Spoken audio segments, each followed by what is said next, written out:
Hello everyone and welcome to defence studies. So आज हम एक और इम्पॉर्टेंट टॉपिक डिस्कस करेंगे आपके साथ। टॉपिक रहेगा sanitation for a healthy society. बहुत इंपॉर्टेंट टॉपिक है आपका sanitation for a healthy society. अगर हम प्रीवियसली देखें आपके CAPF के अंदर ये क्वेश्चन पूछा जा चुका है, तो इसकी इंपॉर्टेंस बहुत ज़्यादा बढ़ जाती है, क्योंकि मैंने आपको बार बार बताया है एक टॉपिक को रिफ्रेज करके वो दोबारा पूछती है UPSC आपसे। तो पहले हम देखते हैं CAPF 2015 में और 2014 के अंदर कौन सा टॉपिक आया था। ये देखिए, ensuring good hygiene will give the nation better payoff than food subsidies। 2014 के अंदर ये क्वेश्चन आपसे पूछा गया है। तो मैं ये कह रहा हूँ ensuring good hygiene को अगर आप समझें तो आपको पता चलेगा कि इसके ऊपर और भी क्वेश्चन फ्रेम हो सकते हैं, या फिर इसको रीफ्रेज करके आपके CAPF एग्जाम में पूछा जा सकता है। आपसे शायद ये पूछ ले नेक्स्ट टाइम कि सॉलिड वेस्ट मैनेजमेंट इंडिया के अंदर ठीक से नहीं है। दूसरा आप बोलोगे प्लास्टिक वेस्ट का बैन हुआ अभी रिसेंटली, राइट। उसके बाद आप देखोगे ई वेस्ट का जनरेशन बहुत ज़्यादा हो रहा है इंडिया के अंदर। वो आप ये इंपॉर्टेंट जो आपके सब टॉपिक्स है ना इसके अंदर, ये आप इसमें डाल सकते हो, ठीक है। तो UPSC आपसे किसी भी तरह से क्वेश्चन पूछ सकती है। अच्छा, अब देखते हैं sanitation economy and dignity of the sanitation worker. आप इसमें मैनुअल स्कैवेंजिंग वाला इशू लाएंगे, आप इसमें सोशल सिक्योरिटी है क्या, सैनिटेशन वर्कर की कोई सोशल सिक्योरिटी है अगर उनकी। आप देखोगे दिल्ली के अंदर एक सफाई कर्मचारी सीवरेज के अंदर गया। आपको पता है सीवरेज के अंदर जब आप जाते हैं पॉइजनस गैसेस होती हैं, उसको आप इनहेल करते हो, आप वहाँ पे अनकॉन्शियस हो जाते हो, और अनकॉन्शियस होने के बाद पॉइजनस जो गैसेस हैं वो आपके ब्लड के साथ मिक्स हो जाती हैं, तो आपकी वहाँ पे डेथ हो जाती है, ठीक है, due to inhaling of that. तो ये होने के बाद क्या आपको कंपनसेशन मिलता है, ठीक है। तो क्या ये डिग्निफाइड वर्क है या नहीं है। तो गवर्नमेंट ने इसके लिए क्या किया है, गवर्नमेंट ने एक तो देखोगे आप manual scavenging, ban of manual scavenging act लेके आई है। दूसरा आप देखोगे सफाई कर्मचारी के लिए, उनके बच्चों के लिए एजुकेशन फैसिलिटी, उनको आप देखोगे उनके लिए पर्सनली उनको कोई फाइनेंशियल हेल्प चाहिए तो उनको बहुत ही ज़्यादा सब्सिडाइज रेट पे आपको मिलेगा, कम इंटरेस्ट रेट पे आपको क्या मिल सकता है, एक बहुत अच्छा लोन आपको मिल सकता है। उनके लिए क्या हम हाउसिंग फैसिलिटी दे सकते हैं, जो सफाई कर्मचारी हैं या फिर मैनुअल स्कैवेंजर्स हैं, उनके लिए हाउसिंग फैसिलिटी का इसमें प्रावधान किया गया। डिफरेंट लॉ लेके आए हम, ठीक है। और किस तरह से हम सैनिटेशन इंश्योर कर सकते हैं, इसमें हम देखेंगे जल जीवन मिशन हम देखेंगे। इसके बाद हम देखेंगे उनके लिए सोशल सिक्योरिटी के लिए, सफाई कर्मचारियों के लिए जन आरोग्य योजना या फिर आयुष्मान भारत के अंडर भी उनको इंक्लूड किया गया है, ठीक है। ये सभी चीज़ें इसमें हम अंडरस्टैंड करेंगे, राइट। ओके, सो चलिए स्टार्ट करते हैं। सैनिटेशन इकोनॉमी है क्या। सबसे पहले सैनिटेशन इकोनॉमी में आप देखोगे इसके अंदर clean drinking water, elimination of waste, ठीक है। उसके बाद आप देखोगे डिजिटाइज सैनिटेशन सिस्टम, ये बहुत इंपॉर्टेंट है। देखो एलिमिनेशन ऑफ वेस्ट का मैं आपको बात कर दूँ, एक बार वेस्ट का जनरेशन हो गया तो आप उससे कैसे रिड ऑफ करेंगे। आपके पास का सॉलिड वेस्ट मैनेजमेंट सिस्टम इतना स्ट्रॉन्ग है कि आप इतना वेस्ट जनरेट हो रहा है सिटी के अंदर, क्या उतना का उतना आप डिस्पोज कर पा रहे हैं या फिर मैनेज कर पा रहे हैं उसको, वो आपका आएगा एलिमिनेशन ऑफ वेस्ट के अंदर। क्लीन ड्रिंकिंग वाटर भी आपका इसके अंदर आ जाएगा। दिल्ली के अंदर बहुत ज़्यादा प्रॉब्लम रहती है, या फिर कोई भी अर्बन एरिया हो गया, सिटीज़ होगी, जहाँ पे आपको देखता होगा कि क्लीन ड्रिंकिंग वाटर अवेलेबल नहीं है, डोमेस्टिक फाइट होती हैं उससे आप देखोगे वाटर बोर्न डिजीज़ होती हैं, आप कोलेरा, आप देखोगे जॉन्डिस, ठीक है, डायरिया, ये सभी चीज़ें आपकी वाटर बॉर्न डिसीजेज हैं, वाटर से ही होती है। उसके बाद आप देखोगे डिजिटाइज सैनिटेशन सिस्टम। अब सैनिटेशन सिस्टम क्या है डिजिटाइज, इसका मतलब है आपके जो डिस्पोजल प्लांट है या फिर मैनेजमेंट जो आप कर रहे हैं सॉलिड वेस्ट की, उसको डिजिटाइज वे से आप उसको हैंडल कर सकते हैं। सपोज आपका बायोमेडिकल वेस्ट है, किसी भी हॉस्पिटल से निकलता है, आपको पता होना चाहिए कितना निकला है, उसको कैसे आप डिस्पोज करने वाले हैं। सो डिजिटाइज्ड अगर उसको डिजिटाइजेशन के अंडर लेके आएंगे, उसको ट्रैक करना, उसको मॉनिटरिंग करना आसान हो जाता है, ठीक है। अब देखते हैं health is a human right. अगर मैं एक प्रीवियस ईयर क्वेश्चन आपसे डिस्कस करूं, देखिए एक क्वेश्चन आपका आया था, financial inclusion is a must for inclusive growth. ये आपका क्वेश्चन आया है 2015 के अंदर। अगर यहाँ पे लिख दे सेफ हेल्थ फैसिलिटीज़ और सेफ सैनिटेशन और hygienic facilities is must for inclusive growth, ठीक है, वो भी इसको वैसे लिख सकते हैं आप। तो इसी तरह से मैं आपको बोल रहा हूँ हेल्थ भी क्या है आपका एक ह्यूमन राइट, और ह्यूमन राइट एक बहुत ही ब्रॉड टर्म है, उसके अंदर बहुत सारी चीज़ें आती हैं। तो अब देखते हैं इंपॉर्टेंस ऑफ सैनिटेशन की इंपॉर्टेंस क्या है, क्योंकि यहाँ पे आप देखोगे इंश्योरिंग गुड हाइजीन इंश्योर करके क्या क्या हो सकता है। देखिए हम क्या कर सकते हैं, जो डिजीज़ बर्डन है हमारा कम्युनिकेबल और नॉन कम्युनिकेबल डिजीज़ का, उसको कम कर सकते हैं। दूसरा आप देखोगे न्यूट्रिशनल स्टेटस जो है चिल्ड्रन का, न्यूट्रिशन स्टेटस देखेंगे हम, हमारी जो रिसेंट रिपोर्ट थी उसके अंदर भी हमने देखा जो बच्चों की stunting, wasting and mall nutrition जो केसेस है वो बढ़ चुके हैं। तो अगर आप हाइजीन जो कंडीशन है वो अच्छी रखेंगे, क्योंकि एक बार आपको पता है एक बच्चा बीमार पड़ जाता है, सपोज बचपन में उसको जॉन्डिस हो गया, बचपन में उसको कुछ ऐसी बीमारी होगी, तो थ्रू आउट हीज और हर लाइफ जर्नी वो उस चीज़ से इम्पैक्टेड रहेगा। क्यों? एक बार जो आप बहुत ही वनरेबल होते हो इनिशियल स्टेजेस के अंदर, किसी को रेस्पिरेटरी प्रॉब्लम हो जाती है बचपन में, तो थ्रू आउट ईयर उसको लाइफ ईयर उसको क्या रहता है, अस्थमा जैसी प्रॉब्लम रहती है। तो इनिशियल जो ईयर होते हैं बहुत ही ज़्यादा बोल सकते हैं कि सेंसिटिव होते हैं। तो इस टाइम पे आपको न्यूट्रिशनल स्टेटस आपका गिर जाएगा अगर आप बीमार होंगे, अगर आप कोलेरा या फिर डायसेंट्री या फिर जॉन्डिस इन सभी चीज़ों से क्या है अफेक्टेड है। तो ठीक है, उसके बाद देखोगे enhance safety and wellbeing of a children. तो it will enhance the safety of a children, क्योंकि एक बार आप बीमार हो जाते हैं तो आपका न्यूट्रिशन एब्जॉर्ब करने की जो बॉडी की कैपेसिटी है वो कम हो जाती है। उसके बाद आप देखोगे increase educational prospect specially for women and girl. Okay उसके बाद देखेंगे emergence of sanitation as an economy. अगर सैनिटेशन को हम देखें, क्या सैनिटेशन भी इकॉनमी में कंट्रीब्यूट कर सकता है? अगर कोई वेंचर इसमें करना चाहे, कोई स्टार्टअप इसमें करना चाहे कि हाँ विल प्रोवाइड सैनिटेशन कंडीशंस और sanitation facilities at all over India, या फिर किसी स्टेट के अंदर, किसी डिस्ट्रिक्ट के अंदर, ठीक है, और जो वहाँ पे मूवेबल आपके टॉयलेट्स होते हैं, या फिर आप ऐसा कुछ सॉलिड वेस्ट मैनेजमेंट सिस्टम ऐसा कुछ बना दे सिटी के अंदर, जिससे आप कुछ ना कुछ एक सर्कुलर इकॉनमी बना सकें। ठीक है, अच्छा अब देखते हैं emergence of sanitation as an economy. सबसे पहले हम देखेंगे इनिशिएटिव ऑफ गवर्नमेंट, जैसे स्वच्छ भारत अभियान। सबको पता है it was basically asked in the year 2014। 2014 में ये पूछा, और मैं आपको जैसे हमेशा मैं ये बोलता हूँ, हमेशा मैं मेरा यही बोलना होता है कि कोई भी मेजर इवेंट जब होता है वही आपसे पूछा जाता है CAPF पेपर 2 में।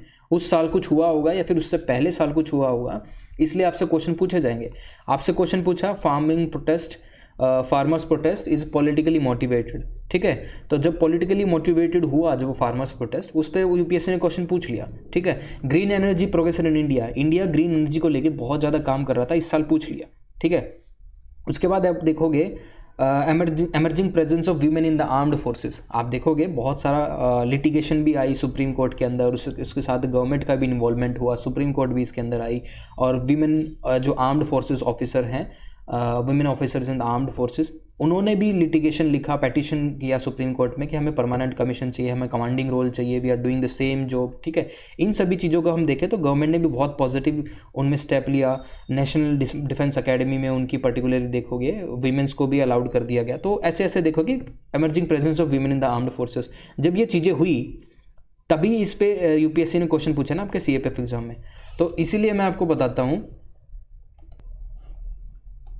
इसमें अगर देखें 2014 में जब स्वच्छ भारत अभियान शुरू हुआ था, उसी साल आपसे क्वेश्चन पूछा गया, ensuring good hygiene will give the nation better pay off than food subsidy. इसलिए बहुत इंपॉर्टेंट है, इसीलिए आपको ये पर्टिकुलरली क्वेश्चन आपको ये देखना होगा कि उस साल जो इंपॉर्टेंट रहा है जब भी आपसे वो चीज़ें पूछी गई है, शायद आने वाले साल में भी आप देखोगे। मैं जैसे मेरा एक पर्टिकुलर मुझे ऐसा लगता है कि सॉलिड वेस्ट मैनेजमेंट सिस्टम पे आपका आ सकता है, ई-वेस्ट पे आपका आ सकता है, और प्लास्टिक जो बैन हुआ है, use of single use plastic का जो बैन हुआ है, उस पर भी आपका क्वेश्चन बन सकता है। ठीक है, अच्छा तो चलिए देखते हैं आपका स्वच्छ भारत मिशन लॉन्च हुआ 2014 के अंदर। उसके बाद जल शक्ति अभियान लेटेस्टली लॉन्च हुआ है, जल शक्ति अभियान। उसके बाद आप देखोगे curbing single use plastic in 2019।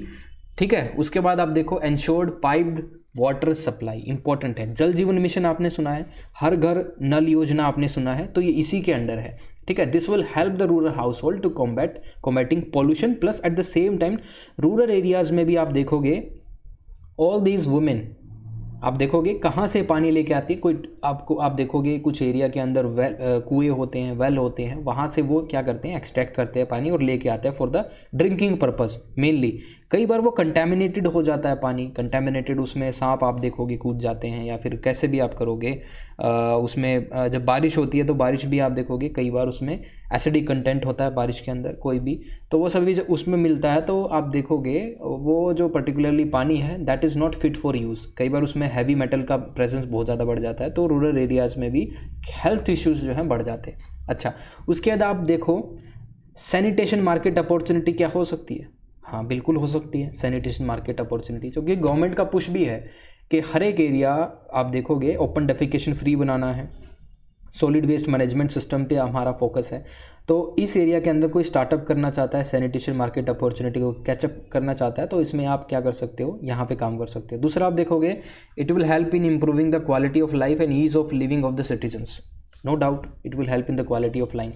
अगर आप देखोगे अगर लोगों को ज़्यादा पैसा किस पे खर्च करना पड़ रहा है, अपनी health, out of pocket expenditure उनका बहुत ज़्यादा हो रहा है हेल्थ के ऊपर, ठीक है, आउट ऑफ पॉकेट एक्सपेंडिचर होगा तो उनके पास सरप्लस मनी नहीं होगी, सरप्लस मनी नहीं होगी तो वो किस पे नहीं खर्च कर सकते, अपनी एजुकेशन पे, अपने लाइफस्टाइल पे, अपनी डेली लाइफ रिक्वायरमेंट पे। तो उनकी जो लाइफ लिविंग स्टैंडर्ड है वो कभी भी अप नहीं हो सकता, ठीक है। तो quality of life and ease of living of the citizens also determined by the this hygienic condition in which they are living, okay. उसके बाद आप देखोगे new job opportunities for the youth, yes no doubt, अगर youth इस sector में काम करना चाह रहा है तो। उसके बाद आप देखोगे अगर हाइजीनिक कंडीशन हो सकती है हमारे यहाँ पे, तो आप देखोगे it will also basically enhance और help in basically achieving the goals of sustainable development. SDG goal है आपका SDG 6 टारगेट 6.2, तो इसके अंदर है ओपन डेफिकेशन बाय 2030। ये इंडिया का पर्सनल अचीव वो है टारगेट।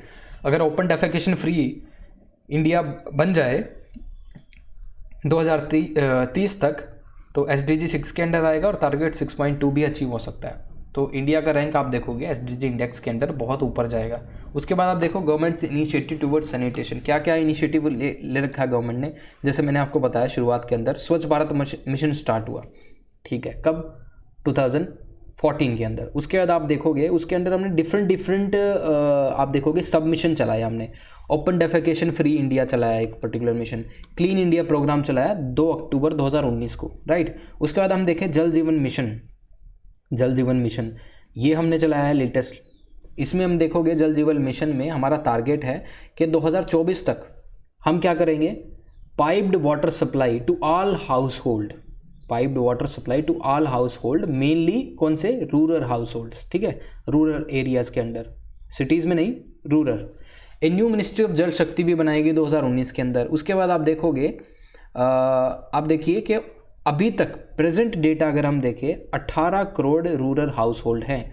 ये हाउस होल्ड की बात हुई है। अगर मैं पॉपुलेशन की बात करूँ 65% of the population in India living in the rural areas. वहाँ पे आप देखोगे out of that 18 crore rural house hold के अंदर सिर्फ 3 करोड़ ऐसे हाउस होल्ड हैं जहाँ पे पाइप्ड ड्रिंकिंग वाटर की फैसिलिटी है, बाकी के पास नहीं है, ठीक है। तो बाकी कहाँ से लेके आते हैं, डेली इसी में वो बिजी रहते हैं कि पानी लेके आना है, तो उनकी प्रोडक्टिविटी नहीं आ पाती इन चीज़ों में। वो डेली मंडेन एक्टिविटीज़ जो होती है, मंडेन एक्टिविटीज़, इनमें ही वो इन्वॉल्व रहते हैं, कोई प्रोडक्टिव काम नहीं कर पाते, ठीक है। तो इसीलिए जल जीवन mission is important for transforming lives and empowering women. So women need not to walk longer distances to basically fetch the water. उसके बाद enhances their quality of life भी enhance होगी। और जो young girls हैं, अब छोटी छोटी बच्चियों को भी आप देखोगे उनको पानी लेने के लिए भेज दिया जाता है, तो उनकी एजुकेशन जो है वहाँ पे कॉम्प्रोमाइज़ हो जाती है। दूसरा आप देखोगे 50% rural house hold connected with tap water connection, ठीक है, ये हमारा टारगेट है। ये हमारा अभी तक बेसिकली आप देखोगे, ठीक है। उसके बाद देखिए कर्बिंग सिंगल यूज़ प्लास्टिक पे अभी बैन लगा है लेटेस्ट। तो सिंगल यूज़ प्लास्टिक फ्रॉम 2 अक्टूबर 2019 ये हमने बैन लगाया है। अच्छा, उसके बाद आप देखो हम बेसिकली कितना वेस्ट जनरेट करते हैं, 14 million tons of plastic are used annually in the country. Individual household with latrine made a whooping jump of 61.3%। तो जब हमारा आप देखोगे ओपन डेफिकेशन वाला जो हमारा स्टार्ट हुआ जो मिशन, तो उसमें आप देखोगे हर एक घर में टॉयलेट बनाने का जो हमने आइडिया सोचा और गवर्नमेंट ने भी पुश किया, सब्सिडी दी, तो 61% का हमने देखा है जंप रहा है, बहुत इंपॉर्टेंट है। अब देखते हैं dignity of the sanitation worker, ये भी इंपॉर्टेंट है। Dignity of the sanitation worker, इस एरिया में जो काम कर रहे हैं सैनिटेशन वर्कर, उनके साथ आप देखोगे एक सोशल स्टिग्मा अटैच्ड है कि ये सफाई कर्मचारी है। शायद सोसाइटी में उनकी अभी मतलब पहले बहुत ज़्यादा रिस्पेक्ट उनको नहीं मिलता था, रिकॉग्निशन नहीं मिलता था, बट अब हमें पता है कि सोसाइटी एक दूसरी तरफ बढ़ रही है। अब उनको एक जो रिस्पेक्ट मिलनी चाहिए और जो सोशल स्टिग्मा जो ख़त्म होता जा रहा है, ठीक है, तो ये भी एक इम्पॉर्टेंट चीज़ है। सोशल स्टिग्मा हटना ज़रूरी है, मैनुअल स्कैवेंजिंग को बैन करना ज़रूरी है, and we need to urge the public to change the way we call sanitation workers at कूड़ा वाला और जो कचरा वाला जो हम बोलते हैं, ठीक है, उनको सिर्फ हम क्या बोल सकते हैं, एक सफाई वाला तो बोल सकते हैं, ठीक है। उसके बाद आप देखोगे लीगल प्रोटेक्शन क्या हो सकती है। अगर हमें कोई भी मैनुअल स्कैवेंजिंग कोई एक्ट है, जैसे आप बोलोगे कि आपके एमसीडी के कोई वर्कर्स हैं, कोई सीवेज ब्लॉक हो गया है, तो उसका कोई सुपीरियर ऑफिसर बोले कि आपको इस सीवरेज के अंदर जाना है और इसको क्या करना है, बेसिकली इसको क्लीन करना है, ठीक है। लेकिन अब नया लॉ बनाया है, prohibition of employment of manual scavengers and their rehabilitation act 2013 के अंदर मैनुअल स्कैवेंजिंग अब अलाउड नहीं है इंडिया के अंदर। अब आपको मशीन्स की सहायता लेनी ज़रूरी है, ठीक है। Okay, so it basically talk about the prohibition of employment of manual scavenging. ये हमने एक्ट भी बना लिया है। दिल्ली के अंदर बहुत सारे ऐसी केसेस हैं, बेंगलुरु और मुंबई के अंदर ऐसे बहुत केसेस हैं, while they were basically cleaning the sewerage system और उनकी वहाँ पर डेथ हो गई है। उनको देखेंगे आप, प्रॉपर कंपनसेशन भी नहीं मिलता है कई बार। सो कई एरिया ऐसे हैं जहाँ पे कंपनसेशन 10 लाख से कम है। कई एरिया में आप देखोगे अप टू 10 लाख तक कंपनसेशन है उसका। दिल्ली, कर्नाटका, महाराष्ट्र, उत्तर प्रदेश, तमिलनाडु, सबसे ज़्यादा आप देखोगे डेथ जो हुई है तमिलनाडु के अंदर है, number of sewerage death. Okay, तो कंपनसेशन भी 207 जो है तमिलनाडु के अंदर सबसे ज़्यादा है। उसके बाद आप देखोगे ensuring minimum wages and safe working condition.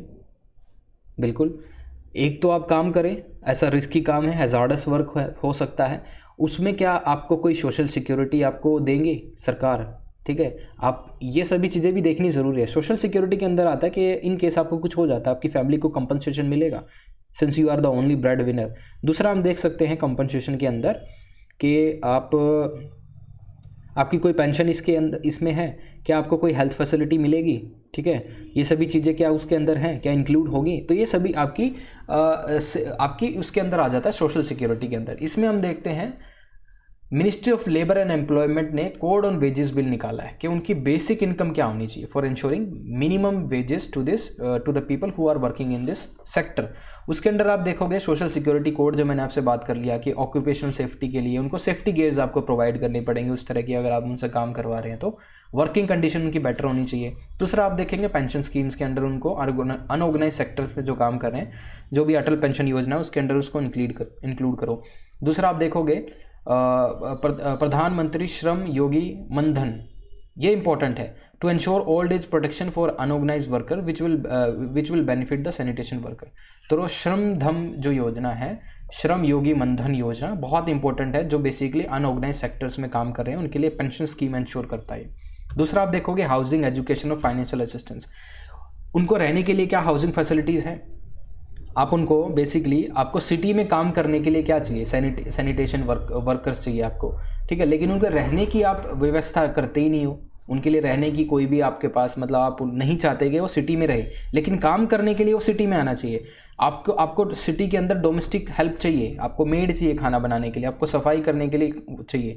लेकिन जब उनकी हाउसिंग फैसिलिटीज़ की बात आती है तो आप कहते हैं कि स्लम्स नहीं होने चाहिए, ठीक है। स्लम होने भी चाहिए तो सिटी के बाहर होनी चाहिए, बहुत मतलब उनकी रहने की बात आती है जो सब लोग ऐसे ही बोलते हैं, लेकिन उनके लिए एक हाउसिंग फैसिलिटी होनी चाहिए।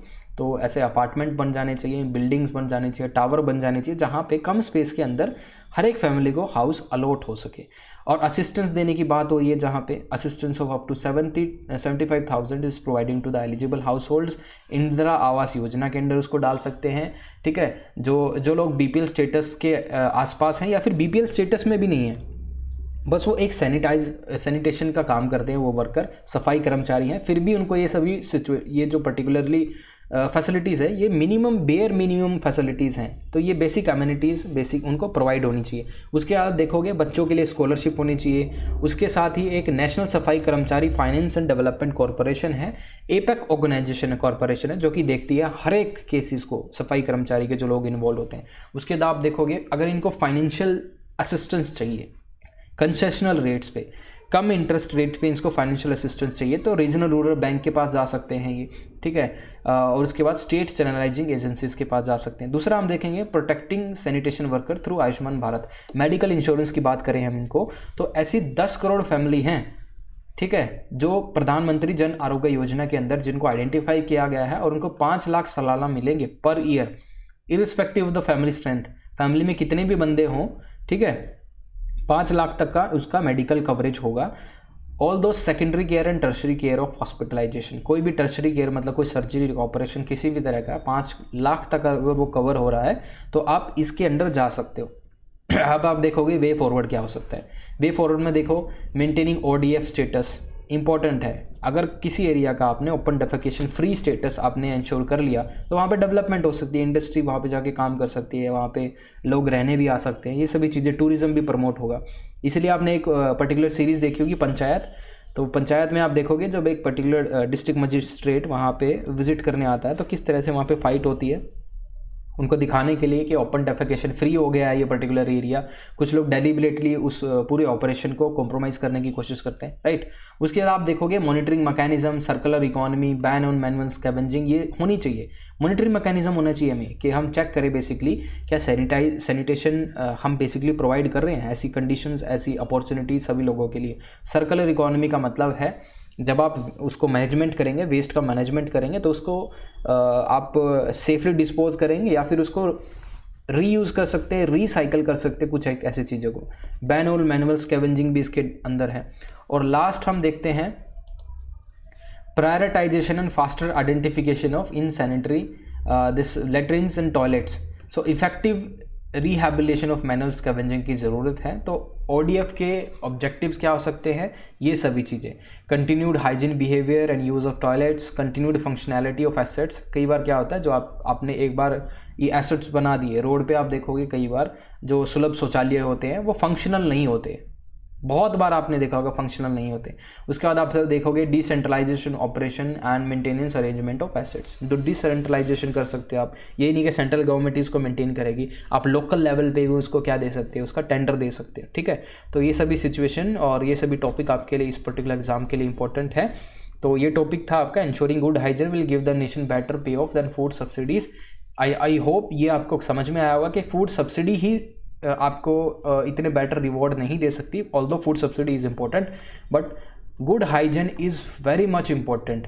अगर आप फूड सब्सिडी दे रहे हैं लेकिन एरिया के अंडर हाइजीनिक कंडीशन नहीं है, तो अगर वो किसी पर्टिकुलर हेल्थ डिजीज़ से अफेक्टेड है तो कितनी भी सब्सिडी दे लो, कितना ही अच्छा उनको खाना खिला लो, उनकी बॉडी एब्जॉर्ब नहीं कर पाएगी उस चीज़ को, ठीक है। तो this is all in this video. और कुछ और इंपॉर्टेंट टॉपिक अगर आपको लगता है जो हमें डिस्कस करना चाहिए, please comment down, will make a video on that. Thank you.